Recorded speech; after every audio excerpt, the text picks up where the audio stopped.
लोकसभा निवडणुकीच्या निकालानंतर भाजपला चिंतन करण्याची गरज भासेल असं एकनाथ खडसे यांनी म्हटलंय।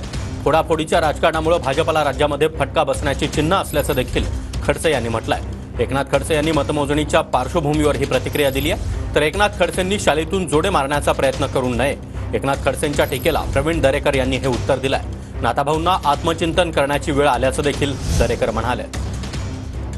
एक मान्य मूळ पक्ष ज्यांचे आहे, ज्यांनी रात्रंदिवस परिश्रम करून हे पक्ष उभे केले, त्यांचाच हा पक्ष असताना तो इतरांच्या हातामध्ये जाणं, त्या फोडाफोडीच्या राजकारणाचा परिणाम आहे हे जनतेला वाटलं आणि त्यामुळे त्या ठिकाणी माननीय अजितदादा पवारांनी फार प्रतिसाद या निवडणुकीमध्ये दिसत नाही आहे किंवा शिंदेसाहेबांच्या शिवसेनेला या ठिकाणी प्रतिसाद दिसत नाही आहे।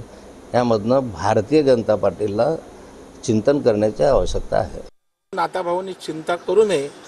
एकीकडे पक्षाकडे यायला त्या ठिकाणी उड्या मारतायत, धावपळ करतायत आणि दुसऱ्या बाजूला पक्षाला अशा प्रकारचा शालीतीन जोडे मारण्याचा प्रकार त्यांनी थांबवला पाहिजे आणि त्यामुळे महाराष्ट्रामध्ये भारतीय जनता पार्टीचं काही नुकसान होणार नाही।